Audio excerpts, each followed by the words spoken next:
है शंकरषण बेहरा घर बारडांगुआ NTPC कणिया district Angul मु गाई रखिक मो परिवार पोषण करुँच मु गाई गोरु रखिक मु बहुत खुशी अच्छी क्षीर पनीर छेना एसबू नहीं नेशनल पावर प्लांट रो जो क्वार्टर लाइन अच्छी मुझे सप्लाई करुँच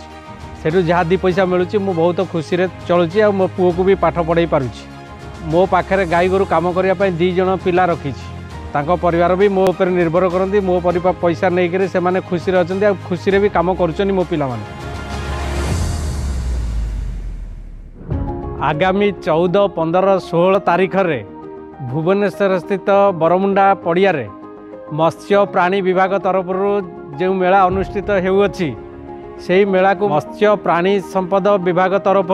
मते आमंत्रित करिथिबारु मु निजको धन्य मन करुछि। मो भली जने युवकों को रोजगार बाट देखाइथिबारु मु राज्य सरकार को धन्यवाद जनाउछि।